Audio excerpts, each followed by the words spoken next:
People sometimes wonder, how can this water work with electricity, and how can this create an arc? And it's wet, there's water blasting everywhere. You saw that, right? And that was my thing, like, how is the water not going up into the torch and ruining it? Like, to me, that just thinks it would short circuit or something. But the reason is because of that air pressure and the plasma getting blasted through that nozzle. Nothing's going backwards up there. So you might have noticed at the end there, when it's done, it continues to purge, it's called, where it just keeps blowing out air for about a minute, and then it stops. Right now, the noise that you might hear, the machine is cooling down, and I don't want to shut that off right away. You gotta wait for it to stop making noise, and then you can go. But that tree's not too bad. I have some pieces here that I'll need to go and either try to pry them off, or I could just clip them out real quick with the actual plasma cutter. But I'm liking this. Actually kind of cool over here. But I have a metal scrap bin.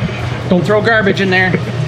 For metal scrap, we're just gonna keep that there for a rainy day. Who knows? Maybe I'll use that and put pictures on the inside or something. But because of the water, it's fine to touch this. It's still warm, but it's not burning or anything. It's kind of messy. I have a lot of, like, they call it slag on the backside. It's just where the molten metal just kind of clung to it, but that comes off really easy. It didn't weld it to it or anything like that. So we're gonna take our tree. I think it's cool, and we're gonna bring it over here to our plasma cutter. Okay, back at the plasma torch, the handheld one, and I have two, three, four, about 5 pieces.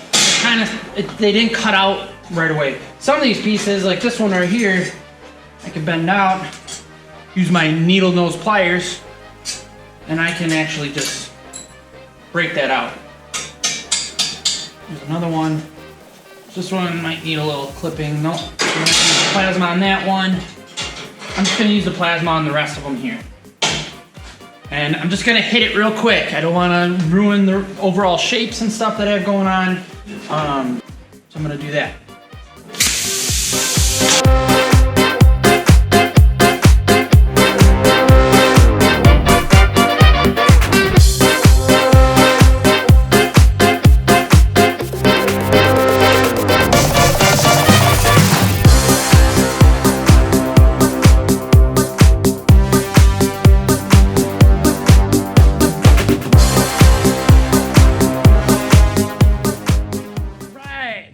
Remember this guy right here? This is an angle grinder, not an ankle grinder.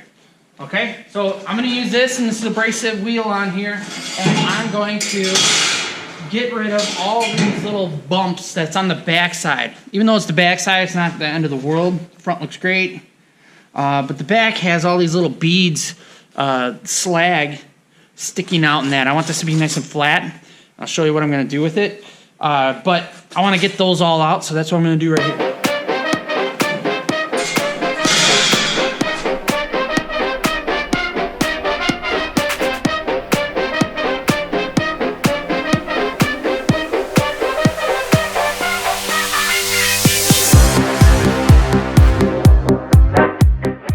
Alright, I'm gonna change out the ankle grinder. I'm gonna use one with a stone on it rather than the one with the sandpaper or really rough abrasive on it. Just because I think it's gonna work better. That one is kind of taking a while. So here we go.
Here's some more of my tree. Here's the back side. It's really shiny from the angle grinder.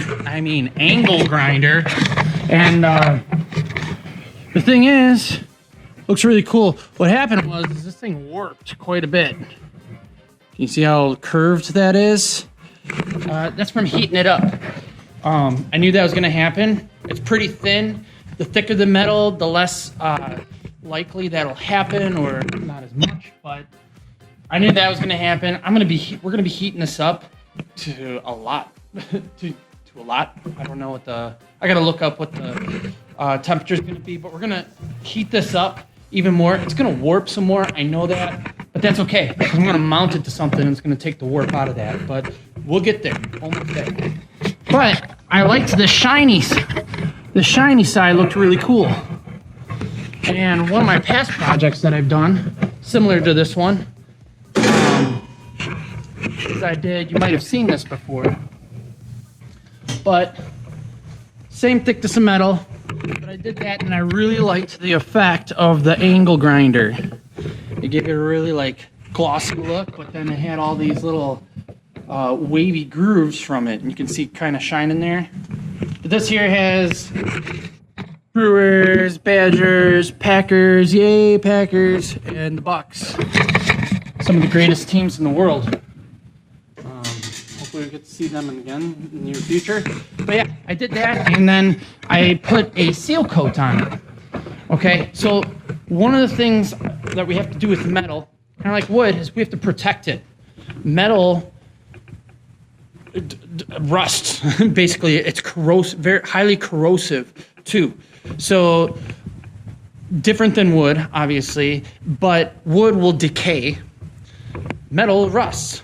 Either way, you still have to do some sort of finishing or some sort of protective layer on it. So in the case of the Wisconsin sign with all the sports teams, I did that. I used it's like a spray paint, but it's a clear coat enamel. And I just sprayed it over and gave it multiple coats. And now it's protected from any outside elements. In order for that enamel to stick to the metal has to be abrasive, or it has to be kind of rough. If it's super smooth and you go and spray it on, the paint or the enamel will just come right off. So what we're going to do, or I'm going to do, is I'm going to take, the backside's all roughed up. That's fine. I don't care about the backside. I'm going to take our tree and we're going to go to the sandblaster. And then this is the front, and see all these like burn marks from the, or discoloration. They're not really burn marks, but discoloration from the plasma cutter. All that's going to go away. Any of these scratches. Okay, so this is our sandblasting cabinet. Okay, kind of looks like a crazy, like radioactive situation. I gotta have gloves on and I'm looking through this window right here. But pretty much what this is, it's kind of like sandpaper, only, or it does the same effect as sandpaper, only instead of having sand on paper, you take the same kind of sand and you blow it with compressed air, and you blow it really hard, high pressure onto a surface, and all those sand granules pass over the surface and tear and rip and basically erode the material that you're doing, or any kind of unwanted debris, rust. This is a great thing for removing rust on metal. It's a great thing for removing paint on metal, but also any of those like weird burn marks. But what I'm looking for is that roughness. It's going to create a really rough surface. I won't be able to feel that, but it'll be there, and I know that from experience. I need that because we're going to do some finishing later, and I need that to be rough so it sticks to it. And it makes it look really nice, and you'll see that in a second. But the sandblaster, I don't like using it. I like what it does, but I don't like operating it. One thing, I tried fixing it, but the sand comes out into my face, and I don't have any masks here today, but I'm gonna hold my breath as I'm using it. There is a gun in here. Just gonna show you what we got going on in here. It's a little light. There's a gun. You just shoot that onto all the surfaces, rubbing it all over until your piece looks nice. And the bottom here in this hopper is filled with sand. I don't know if you can see down in there. There's a bunch of sand down there. Of course, we gotta shut the door, otherwise it'll blast all over the place. There's that. Plug in our light. And we can see in there. And then I need to hook up the compressed air. So I'm gonna do this. You can watch me here, speed it up as usual, and we'll see what we get.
see my camera right now. Maybe my face you can. I'm sure you can, but if you look, that's why I don't like operating this, because it just gets messy. You should see my camera right now. It's just coated because I had it sticking up there, but it's okay because the outcome makes it worth it. Check this out. Here's my tree. And because I sandblasted it, all those little discoloration from getting so hot, it's gone. Now this looks like a pretty cool tree. If you ask me, there's a little grass up back there, some trunk, and all that. Okay, so now I made my tree, but I'm not done. I'm not gonna stop here. I'm gonna go forward, and we're gonna make this look extra nice, very special. So what I'm gonna do with that, I'm going to put an effect on it called a patina. Now that'll be one of your vocab words. Patina, usually a natural patina is something that is aged over time and then gets this coloration that it can be decorative. Sometimes it's corrosive and no one likes it, but otherwise it gives it a cool effect. You ever see the Statue of Liberty? That's actually a patina. Really, it used to be all copper, but over time it turned into that greenish, that green color that you see. That's what copper does, but what we call that is patina. Or if you see some sort of rusty old metal, you know, on the side of a barn or something, as a patina look, and that's actually sometimes a wanted look. People want that, just like reclaimed lumber or different things that have aged. We like that. So we're gonna come over here to this booth, and I'm gonna show you how I do that. All right, now that I got this all sandblasted, it looks really nice. I'm gonna do the patina, since this is my little patina booth. See all the colors that are going on here? So I have a few patinas I could show you. I don't know exactly what color I'm gonna go with, but what's nice about these is you can kind of blend them and mix them. I'll give you an example. I have this little walleye plaque here, and I use a copper tone, and then you can see there's some like green patina that I put in there, and it just gives it an old rustic effect to it. So it's kind of like stain for wood is the same as these patinas for metal. It's like stain for metal, pretty much. But unlike wood, what we need to do, well, just to show you which ones I have a verde, which that's green in Spanish, I think. And then I have a copper one right here. There's brass, makes the metal look like brass. I have a bronze one, just different shades. And then here's just a green one as well. Probably use a little bit of all these. But unlike stain, what I was getting to a second ago, is you can't just dump this on and paint it on with a brush or rub it in. What you have to do is I have to heat this up to between 180 and 200 degrees Fahrenheit.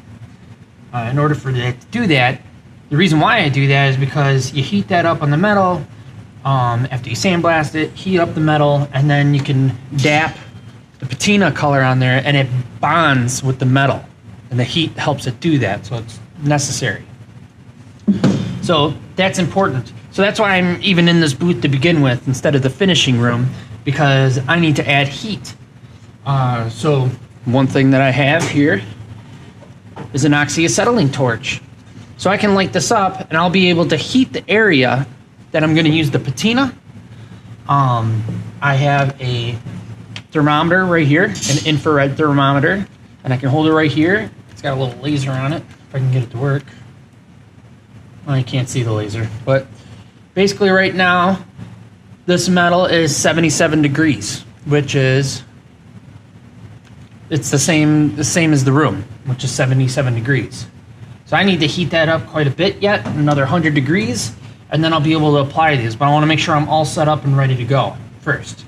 So I have this ready. I got my patinas, I have my metal, I have my torch. Other thing I'm going to need when I'm applying is some gloves, because these are pretty toxic, and you do not want to inhale any of the vapors. So that's why I have an exhaust system too. So this booth actually works very well. It's a welding booth, but it works very well for doing this type of stuff in it.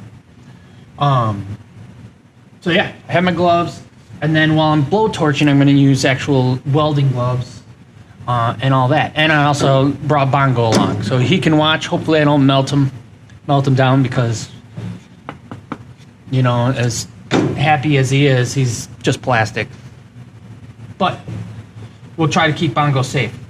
So yeah, next part of the video, you're going to see me heat these up. I'm going to start with, what I'm going to do is I'm going to put like green down on the bottom, kind of like grass here, and then I'm going to use the brown, copper, and bronze all up through the trunk and kind of into the tree, all up in here. And then all this will be all green except for some of these branches. I don't know how that's going to go, if it's going to look goofy or not, because I'm not an artist. What I'm seeing in my head might not come out on the metal. We'll see. So, and then I wipe down, I'll be applying the patinas with these. All this material is just t-shirt cutoffs. So I use that, dap it on there, and then I'll rub it into the metal. All right.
Change of plans. This torch is great, very effective, too effective. It because this is so thin right here, heating up to 200 degrees is nothing. It heats up like in 2 seconds, and actually the little bit that I did there, it was up to like close to 500 degrees, 400 to 500 degrees, and there's a window. I have to be between 180 and 200 degrees. So to control that a little bit better, I'm not going to use this powerful oxyacetylene torch. I'm just going to use a good old-fashioned propane torch. That way I could just do a little bit here, and I'll be able to apply it and keep things under a little more control. I've done this before with the torch, but I used 1/4 inch steel, and that takes a long time to heat up like that. So in this case, switching over to just a regular torch.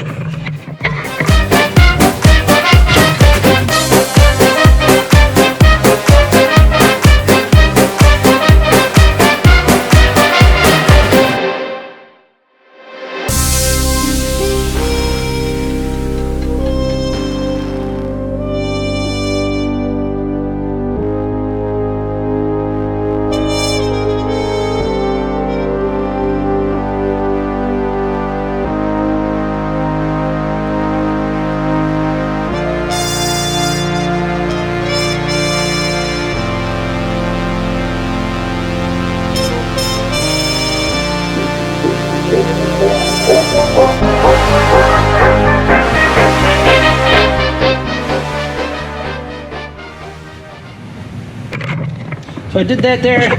See, it turned green. It kind of got some burn marks right here. I got the laser to work.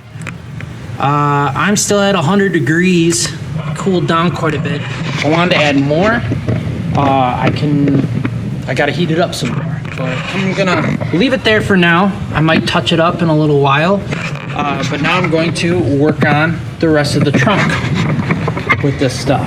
So here we go.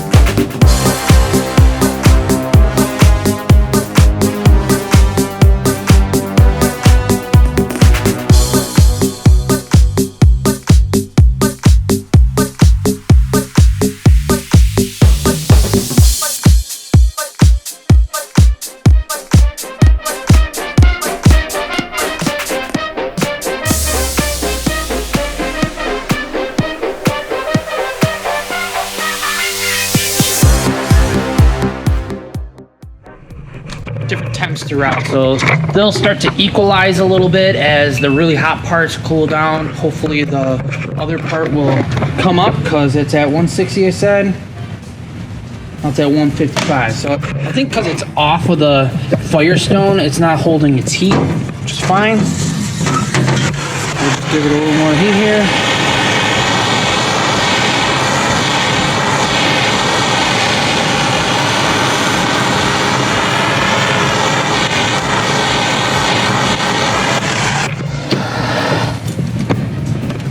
See how that is. See, even this jumps up like crazy. That's right, because at this point, now I'll just let it get down to the most ideal temperature. Like this part's at 190. So I'm gonna start at the top and work my way down because this side's ready and this side isn't. So let's start with some brass.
I'm gonna mount it to a piece of wood. Imagine that.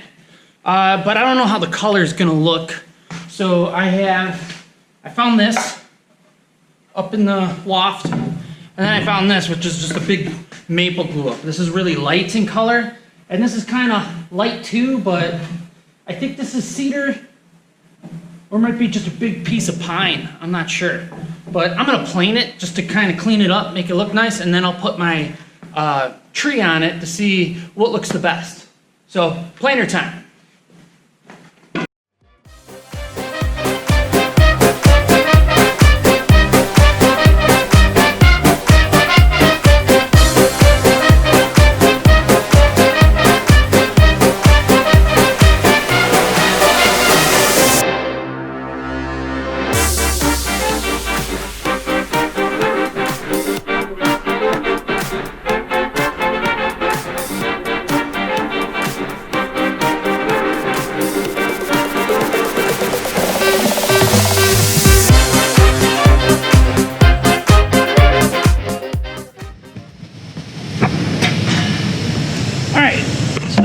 This is definitely pine. Once I cleaned it up, I could tell. Cedar kind of smells good to me, but it's definitely not cedar. So here's the pine. You put it on there. It's just big enough for up and downs working. All right, that's cool. I don't mind it. Now let's check out the maple. Now the maple is going to be lighter, but I like the grain structure of the maple. Except this one's got a weird glue up, and there we go. There's our spot right here.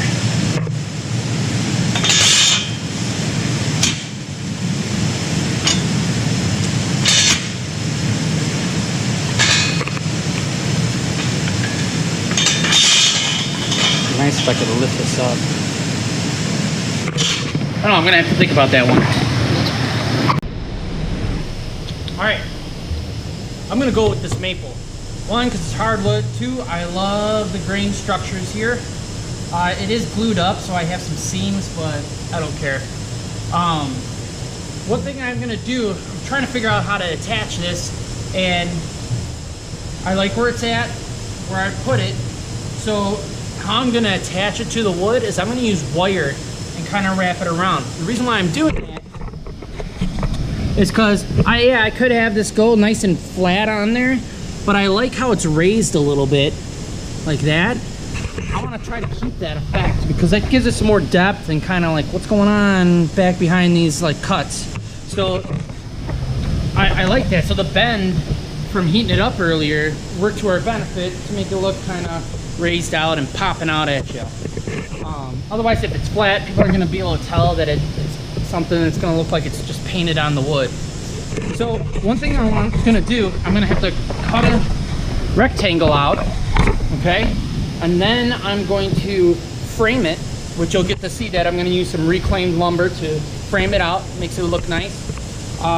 Then I'm going to mark, and I already marked some of them, little holes here on either side. One right here, there's going to be a hole here and a hole here. I put another one right here, and then another one on this branch up here. Boop, boop. And I just marked it with a pencil. Then I'm going to come by with the drill those out, and then I'm going to use wire, metal wire.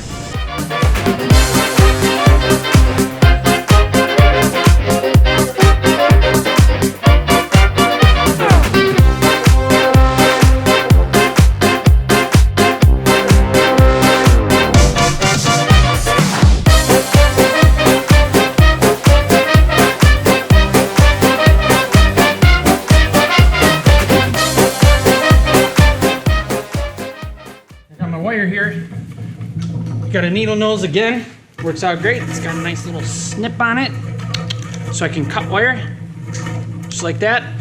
I went and found a drill bit that'll be the right size. It turns out that the diameter of this drill bit is slightly bigger than my wire. I was gonna go with a bigger one, but I want it to be as small as possible so it doesn't show. All right, so I'm not really worried about the wire just yet.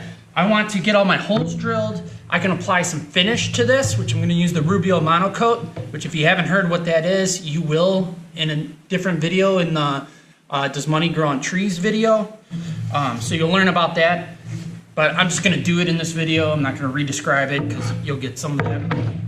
Drill those holes, put the Rubio Monocoat, frame it, and then we're going to attach the tree.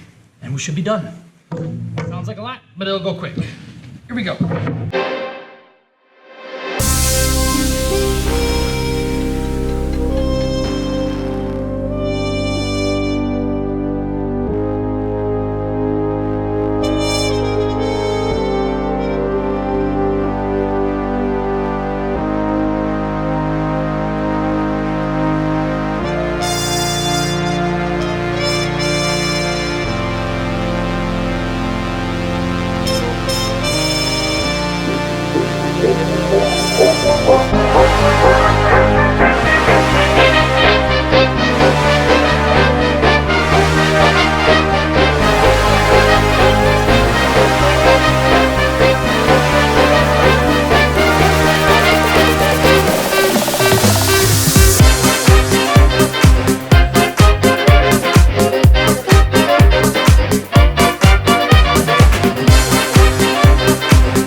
All right, got some finish on here.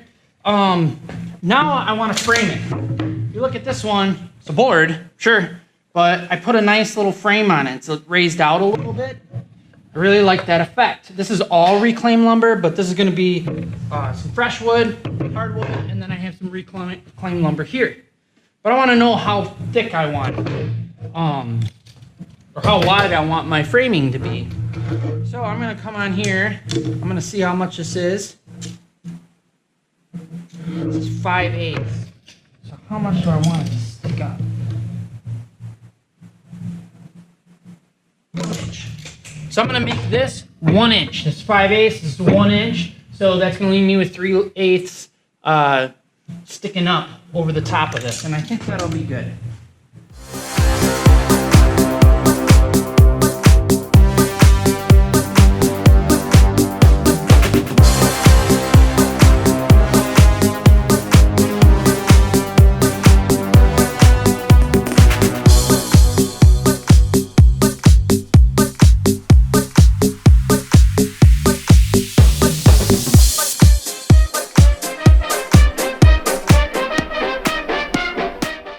Okay, have my board here. I got my material cut up. I might have to go cut some more because it fell apart as I cut it. So I have some here to get started. We'll see how far off I'm at. But I'm going to frame this. So in order to frame things, there's many ways to do framing. I'm talking about picture framing. So it looks really simple, but when you have to have 4 different cuts, what I'm going to be doing is 45 degrees to create my 2 45-degree angles, and then put them together, and that'll make a 90-degree angle. You'll see that in a second. But to get 4 45-degree angles, it's actually 8 of them, to line up right. It's not that easy to do. Sometimes you gotta cheat one way or the other to get it to line up right. Use the sander. But we'll see. I've been getting pretty good at this, or I have been. So I'm gonna try this and get these on. That final product's gonna look like. That's gonna go all the way around here with our tree. Another tool that I'm gonna be using is like a nail gun. It's a pneumatic gun. Pneumatic meaning it takes air. And this here actually is a staple gun or a stapler, a pneumatic stapler. So right here I have 1.25 inch long staples. Those get clipped in there like that. And then when this gets pushed back, I can fire it, but I gotta hook it up to air first. This is 1 inch wide, my pieces, so I need to make sure my staples go all the way through. Well, an inch and what did I say, an inch and a half or an inch and a quarter? I think it's an inch and a quarter. No, they're inch and a half, but that's fine. A half inch is gonna go into the actual material to hold it together. So I'm gonna start out with this piece, see if it'll work. It's kind of short, but if it works, it works. If it doesn't, it doesn't. I'll hook up my gun so I'm ready to go, and I'm just gonna start on one end and work my way around until I have a fully completed picture frame.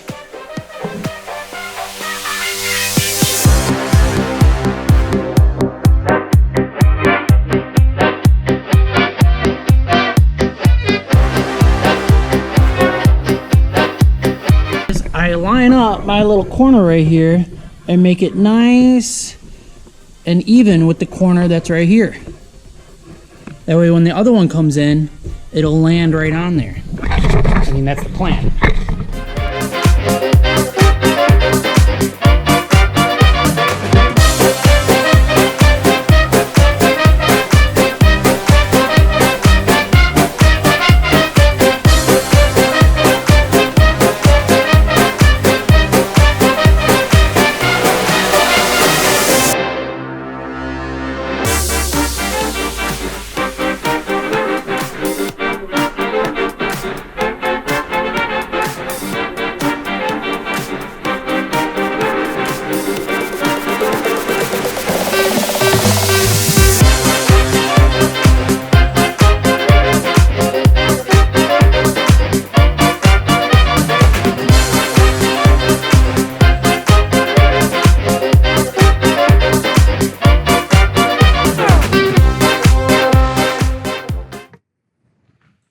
Now, it's not perfect. This is all reclaimed lumber. It's all over the place, not entirely square.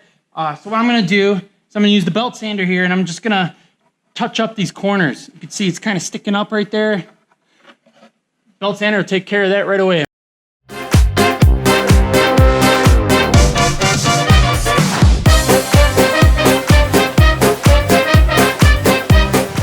All right, so now I'm going to attach my wire and attach this piece. I'm not gonna like attach it really tight. I'm just gonna get the wire cut.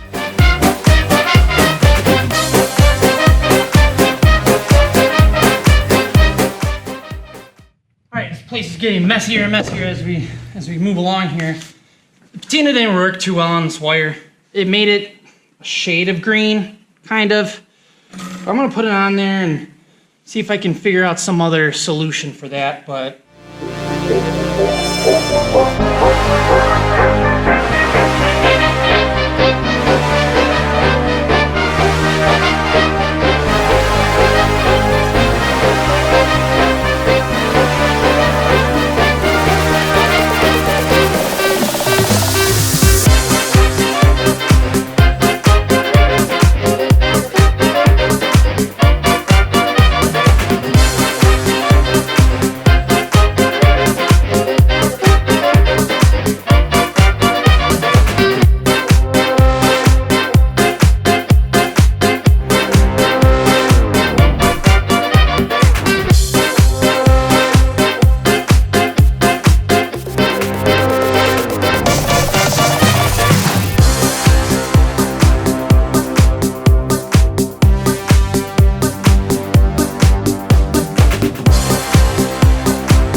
all right, the last thing I need to do is I need to figure out how I can hang this on the wall, because that's essentially what it's for. So I could buy wall hangers and special stuff like that, Well, or I could save money. I have all these drywall screws and I have lots of wire. So what I'm gonna do is put a couple screws in, put my wire across, and that way I have, I could just put a nail or a screw coming out of the wall and hang it from my wire. You'll see. So which tree do you like better? I don't know, my freehand one's kind of cute. This one's way better. Some people might be like, "Ooh, it's gross," but I like it a lot. This is one of those things and examples I like to tell people that are in woods, people that are in metals, that woods and metals, yes, those are separate classes, but those two materials go hand in hand in a lot of different ways. If you look around at most commodities and products that you see, there's wood, there's metal, and there's plastic, and everything, you know, they're all mixed together to create a design. So when you take woods or metals, you feel constrained too much that you can only do wood stuff or you can only do metal stuff, especially when you get in advanced woods and metals. You could do stuff like this where you're integrating materials. And I do have a elements of engineering class, and that's where we take out all the boundaries and borders in the shop, in the lab, in the classroom, and everything is at your exposure to solve problems and create designs and things. So let's keep that in mind when you sign up for classes. Elements of Engineering, it's going to be a fun class. But I did this project in honor of Earth Day. It's actually today, the 22nd. It's April 22nd. And I figured I saw the Wishtree. I saw Bongo actually, and I was like, you know what? We should make a tree. And so I was trying to think of another project. I have a lot of them, but I was like, you know what? This seems like a good one. I'll just make a tree. I like trees. But other than that, I think it looks pretty cool. It's I'm proud of it. I have the wire here that you can see. I might come back, or I will eventually someday, with some sort of darker green and maybe just paint it and touch it up with acrylic paint. Go over to Mr. Dunlap's room and see if he's got some green paint for me to use. But I like how it's raised off the wood. That I like a lot. Makes it 3D looking. There's shadows in that, kind of like a tree, has lots of shadows in it. So I'm proud of this project. It was pretty cool and it was fun. I love using that CNC plasma cutter. I want to use it more and more in my classes. It's just there's a learning curve on it, and there's a lot to it. I'm looking at different software that we can get that's a little bit user-friendly, kind of like the rest of the equipment and its software. But either way, I can get it to work and get it to do different things. We can bring in our designs from like SolidWorks or something and have it read it just fine. But there you have it. So what do you think, Bongo? Still's not talking to me. Anyways, read this book. It's good. See you later.